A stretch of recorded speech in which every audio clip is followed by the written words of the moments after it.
तो चलिए दोस्तों, अब बात करते हैं कंटेंट ऑप्टिमाइजेशन की। कंटेंट ऑप्टिमाइजेशन बहुत ही ज़रूरी होता है दोस्तों, क्योंकि ये डिसाइड करता है कि हमारी गूगल में रैंकिंग्स कैसे आएगी, हमारी वेबसाइट की अथॉरिटी कैसे होगी। सबसे पहले दोस्तों, कंटेंट हमेशा फ्रेश यूज़ करना चाहिए। हर एक पेज के लिए नया कंटेंट लिखना चाहिए। कंटेंट लिखते टाइम हमें H1 H2 और अपने कीवर्ड्स को प्रॉपरली ऑप्टिमाइज़ करना चाहिए, ओवर ऑप्टिमाइजेशन नहीं करनी चाहिए। दोस्तों H1 H2 में हमारे कीवर्ड्स ज़रूर होने चाहिए और 150 वर्ड्स जो स्टार्टिंग के कंटेंट हैं उसी में हमें अपने कीवर्ड्स को ऑप्टिमाइज़ करना चाहिए, जिन कीवर्ड्स को हम उस पेज के लिए टारगेट कर रहे हैं। चलिए दोस्तों, मैं इसे एक एग्जाम्पल के थ्रू एक्सप्लेन करता हूँ। दोस्तों अब हम बात कर रहे हैं कंटेंट ऑप्टिमाइजेशन। देखिए दोस्तों, कंटेंट ऑप्टिमाइजेशन में दो तीन चीज़ें आती हैं, जैसे कि सब हेडिंग्स H1 H2, फिर रिलेटेड कीवर्ड्स कैसे होनी चाहिए हमारे वेबसाइट में, हमारे कंटेंट में, और हमारा कंटेंट लॉन्ग कंटेंट होना चाहिए, मतलब जितना आप बड़ा लिख सकें उतना ज़्यादा बेहतर है। चलिए दोस्तों, इसको स्टेप बाय स्टेप समझते हैं। सबसे पहले देखते हैं सब हेडिंग्स H1 H2। दोस्तों इसको एग्जाम्पल के तौर पे हम देखते हैं, जैसे कि हमने एक वेबसाइट यहाँ खोली हुई है और इसकी हेडिंग है 40 easy ways to make money quickly. तो दोस्तों आप देखिए, इनकी हेडिंग में H1 का इस्तेमाल किया गया है। इन्होंने अपनी हेडिंग H1 में डाली है। दूसरा, इन्होंने अपने कीवर्ड्स को H1 में डाला है। 40 ways to make money online, ये इनका कीवर्ड है। ठीक इसके नीचे दोस्तों देखिए, इन्होंने H2 डाला है और H2 में भी इन्होंने अपना keyword top ways to make money online and offline डाला हुआ है। इसको थोड़ा सा टिल्ट कर दिया गया है। ठीक इसके नीचे आप देखिए लिखा हुआ है नो रिस्क मैच बैटिंग, ये इनकी सब हेडिंग है और इन्होंने इसको H3 में डाला है। तो आप समझ सकते हैं दोस्तों, इस वेबसाइट ने कितने अच्छे ढंग से H1 H2 और H3 का इस्तेमाल किया है और अपने कीवर्ड्स को भी इनमें ऑप्टिमाइज़ किया है और अपने पेज को ज़्यादा एंगेजिंग भी बनाया है। हेडिंग्स और सब हेडिंग से किसी भी यूज़र को ईजिली समझ में आ जाएगा कि इसका टाइटल क्या है, सब हेडिंग क्या है, पॉइंट्स क्या हैं। दोस्तों एक कम ऑप्टिमाइज कंटेंट भी मैं आपको दिखाना चाहूँगा। देखिए ये भी एक आर्टिकल है, how to make money online, but एक बहुत ही कम एंगेजिंग है। सिर्फ इसमें कंटेंट ही कंटेंट है। इवन इसमें इन्होंने जो इनके सब हेडिंग्स हैं उस पर कोई H1 H2 या H3 इस्तेमाल नहीं किया है, सिंपल इसको बोल्ड कर दिया है। तो दोस्तों ये एक लेस एंगेजिंग कंटेंट है और ऐसा कंटेंट हमें नहीं बनाना चाहिए। अगर आपको टॉप 10 रैंकिंग चाहिए अपने कीवर्ड्स पे, तो आपको इस वेबसाइट जैसा ही कंटेंट बनाना चाहिए। चलिए दोस्तों, अब बात करते हैं रिलेटेड कीवर्ड्स की। कैसे हम अपने ज़्यादा से ज़्यादा रिलेटेड कीवर्ड्स फाइंड कर सकते हैं और अपने कंटेंट को उन नए कीवर्ड्स के लिए ऑप्टिमाइज़ कर सकते हैं। देखिए दोस्तों, मैंने एक कीवर्ड सर्च किया है गूगल में, how to make money online. तो दोस्तों ये एक कीवर्ड है जो कि मैंने गूगल में सर्च किया है और यहाँ बहुत सारे रिजल्ट्स आ रहे हैं। डिफरेंट टाइटल्स हैं, डिफरेंट डिस्क्रिप्शंस हैं। तो हमें नए कीवर्ड्स कैसे मिलेंगे, हम नए कीवर्ड्स कैसे पा सकते हैं? दोस्तों गूगल खुद नए कीवर्ड्स आपको सजेस्ट करता है, जैसे कि आप देख सकते हैं, search related to how to make money online. तो ये जो कीवर्ड्स हैं, how to make money online without paying anything, how to make money online for free, दोस्तों ये वो कीवर्ड्स हैं जो गूगल पे ऑनलाइन यूज़र्स आके सर्च करते हैं, जो कि आपकी क्वेरी से बिल्कुल रिलेटेड है। तो अलग अलग यूज़र्स अलग अलग क्वेरी सर्च करते हैं, उन्हीं क्वेरीज़ को हम कीवर्ड्स कहते हैं और उन्हीं कीवर्ड्स को हमें अपने कंटेंट में ऑप्टिमाइज़ करना होता है। तो दोस्तों अगर आपको ज़्यादा से ज़्यादा कीवर्ड्स इकट्ठे करने हैं अपने कंटेंट के लिए, तो आप गूगल से मदद ले सकते हैं और यहाँ से आपको सारे कीवर्ड आइडियाज़ मिल सकते हैं। फॉर एग्ज़ाम्पल, अगर मैं सर्च करता how to make money online for free, तो आप दोस्तों इस कीवर्ड से रिलेटेड भी देखिए और भी नए कीवर्ड्स यहाँ आ गए हैं। तो दोस्तों अगर आप गूगल सजेस्टेड कीवर्ड्स को यूज़ करेंगे अपने कंटेंट में और ज़्यादा से ज़्यादा कीवर्ड्स को यूज़ करेंगे, तो आप ज़्यादा से ज़्यादा कीवर्ड्स पे आपकी रैंकिंग भी आएगी और आपके रैंकिंग ज़्यादा आने की वजह से आपकी वेबसाइट पे ऑर्गेनिक ट्रैफिक भी ज़्यादा आएगा। तो दोस्तों आपने कंटेंट को ऑप्टिमाइज कीजिए, ज़्यादा से ज़्यादा कीवर्ड, रिलेटेड कीवर्ड यूज़ कीजिए, क्योंकि रिलेटेड कीवर्ड से ही आपको आपकी वेबसाइट पे ऑर्गेनिक ट्रैफिक बढ़ता है। चलिए अब दोस्तों बात करते हैं लॉन्ग कंटेंट की। हमारी वेबसाइट पे लॉन्ग कंटेंट क्यों होना चाहिए और इसके फ़ायदे क्या होते हैं।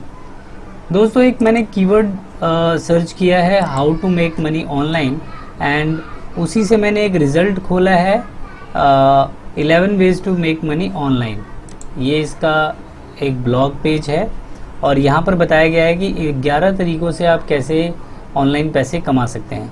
तो दोस्तों ये कंटेंट मैं आपको इसलिए दिखा रहा हूँ क्योंकि ये इतना लॉन्ग कंटेंट है, आप देखते जाइए, मैं स्क्रॉल कर रहा हूँ और इतने पॉइंटर्स एक्सप्लेन किया है इन्होंने, हर एक पॉइंटर को का वीडियो भी बनाया है, हर एक पॉइंटर पे कॉल टू एक्शंस भी हैं, इमेजेस का भी इस्तेमाल किया गया है।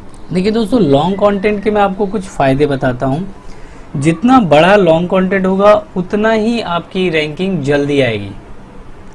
दूसरा दोस्तों, जितना ज़्यादा लॉन्ग कंटेंट होगा उतने ज़्यादा आपके बैकलिंक्स भी बनेंगे, क्योंकि आपके टॉपिक गूगल रिजल्ट में टॉप में आएगा और जो रिजल्ट्स टॉप में आते हैं उनके बैकलिंक्स भी ऑटोमेटिकली बनते रहते हैं। कई नए ब्लॉगर्स और सोशल ब्लॉगर्स आपकी वेबसाइट को लिंक करते हैं एज ए रेफरेंस साइट। दोस्तों अगर ज़्यादा बड़ा कंटेंट है तो वो एंगेजिंग भी होगा, और एंगेजिंग होगा तो लोग उसको शेयर भी करेंगे। तो ऑब्वियस सी बात है लॉन्ग कंटेंट पे शेयरिंग ज़्यादा होती है, सोशल शेयरिंग ज़्यादा होती है। दोस्तों लॉन्ग कंटेंट का एक सबसे बड़ा एडवांटेज ये है कि आप ज़्यादा से ज़्यादा कीवर्ड्स को इस पे टारगेट कर सकते हो, हर तरह के कीवर्ड को टारगेट कर सकते हो, क्योंकि कंटेंट बड़ा है तो ऑप्टिमाइजेशन करने में आपको ईजी होगा। आप डिफरेंट पैराग्राफ्स को डिफरेंट कीवर्ड के लिए टारगेट कर सकते हैं। दोस्तों एक सबसे बड़ा एडवांटेज ये होता है लॉन्ग कंटेंट का कि इन फ्यूचर अगर आप चाहते हैं कि आपकी वेबसाइट में कुछ नए कीवर्ड्स ऐड हों और जो कि अब डिमांडिंग कीवर्ड हैं, तो आप अपने पुराने ब्लॉग पोस्ट को एडिट करके नए कीवर्ड्स के साथ नया कंटेंट ऐड करके उन नए कीवर्ड्स के लिए भी आप अपने ब्लॉग को ऑप्टिमाइज कर सकते हैं। चलिए दोस्तों अब बात करते हैं इंटरनल लिंक्स के बारे में। दोस्तों इंटरनल लिंक्स बहुत ज़रूरी होते हैं, क्योंकि इंटरनल लिंक्स ही डिसाइड करते हैं हमारे गोल को। फॉर एग्जांपल हमने एक बहुत बड़ा और बहुत ही बढ़िया कंटेंट लिखा है, लेकिन कहीं भी हमने उसमें कॉल टू एक्शन नहीं डाला है और इंटरनल लिंक्स नहीं डाले हैं, तो वो कंटेंट हमारे लिए तो प्रॉफिटेबल नहीं होगा, लेकिन हाँ यूज़र शायद उसको पढ़ के नॉलेज हासिल करे। लेकिन दोस्तों किसी भी कंटेंट का, किसी भी पेज का एक गोल होता है और उस गोल को सेटअप करने के लिए इंटरनल लिंक्स बहुत ज़रूरी होते हैं। चलिए दोस्तों मैं इसको एक एग्जाम्पल के थ्रू आपको समझाता हूँ।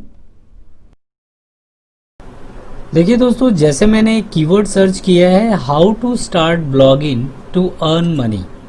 ये कीवर्ड मैंने सर्च किया और आप देख रहे हैं कि टॉप 3 रिजल्ट में एक वेबसाइट है 30 proven ways to make money online. और भी साइट्स हैं जो उनके रिजल्ट्स आते हैं, जैसे एक forbes.com है, ये भी पहले पेज पे है, तो हमने इसको एक नए विंडो में खोला है। दोस्तों इस ब्लॉग एग्जाम्पल से मैं आपको ये बताने जा रहा हूँ कि किस तरह से आप अपने टॉप रैंकिंग कीवर्ड्स पर जब आप रैंकिंग आपकी आ जाती है तो आप अपने कंटेंट से आप अपने गोल को कैसे अचीव करेंगे, जिसके लिए हमें कुछ इंटरनल लिंकिंग्स करनी पड़ती है और हमारी वेबसाइट में भी एंगेजमेंट ज़्यादा हो, उसको भी इम्प्रूव करने के लिए हमें इंटरनल लिंकिंग्स करनी पड़ती है, ताकि जो हमारे कीवर्ड्स या पेजेस रैंक नहीं कर रहे हैं वो यूज़र उन पेजेस पे भी विजिट करे थ्रू आवर इंटरनल लिंकिंग्स। तो जैसे कि ये ब्लॉग है गूगल पे रैंक कर रहा है कीवर्ड पे, और इसने एक बहुत ही अच्छा ट्यूटोरियल बताया है कि how to start earning from a blog, और इन्होंने देखिए स्टार्ट किया है। देखिए दोस्तों जैसे कि इस फर्स्ट पैराग्राफ में लिखा है for those that are looking to start a blog. अब जैसे किसी को अगर ब्लॉग स्टार्ट करना है तो यहाँ पर देखिए एक हाइपर लिंक है looking to start a blog. तो इन्होंने how to start a blog and actually make the money एक ब्लॉग पोस्ट और बनाया हुआ है, बट समहाउ वो रैंक नहीं करती है। बट अगर मैं इस पर क्लिक करूं तो मैं उस ब्लॉग पोस्ट पर भी जाके उसको पढ़ सकता हूं और नॉलेज गेन कर सकता हूं। देखिए ये इन्होंने इनका दूसरा ब्लॉग है जहां पर इन्होंने उसके इंटरनल लिंकिंग को लगाया हुआ है और यूज़र्स यहाँ भी आ रहे हैं। तो दोस्तों ये इंटरनल लिंक्स होते हैं जो जिसमें आप अपने गोल्स को डिफाइन कर सकते हैं। अगर आप चाहते हैं कि आपका कोई प्रोडक्ट आप बेचना, तो आप यहाँ पर उसको हाइपर लिंक कर सकते हैं। यूज़र्स आएंगे, उसको पढ़ेंगे और आपके कंटेंट से एंगेजमेंट होगी। फॉर एग्जांपल जैसा इन्होंने बताया, फाइंड ए गुड डोमेन। अब अच्छे डोमेन के लिए इन्होंने देखिए GoDaddy का एग्जांपल दिया हुआ है। तो अगर GoDaddy पे यहाँ से यूज़र जाता है और डोमेन बाय करता है तो इस वेबसाइट ओनर को भी कुछ कमीशन मिलेगा, कुछ प्रॉफिट मिलेगा। तो दोस्तों ये सारे तरीके हैं इंटरनल लिंक्स के, कॉल टू एक्शंस के, जिससे आप कुछ एक्स्ट्रा अपनी अर्निंग्स को बढ़ा सकते हैं और अपने नॉट रैंकिंग पेजेस को भी एक अच्छा ट्रैफिक दे सकते हैं थ्रू इंटरनल लिंकिंग। आशा करता हूं दोस्तों आज की इस वीडियो ट्यूटोरियल से आपने बहुत कुछ नया सीखा होगा और आई एम श्योर अगर आप ये चीज़ें इंप्लीमेंट करेंगे अपनी वेबसाइट में तो आपको अच्छा रिजल्ट ज़रूर मिलेगा। तो दोस्तों बने रहिए मेरे साथ, मेरे चैनल को अभी सब्सक्राइब कर लीजिए ताकि डिजिटल मार्केटिंग की टिप्स और ट्रिक्स की वीडियो आपको सबसे पहले मिले। दोस्तों मैं मिलता हूँ आपसे नेक्स्ट ट्यूटोरियल में। Till then keep learning, keep growing.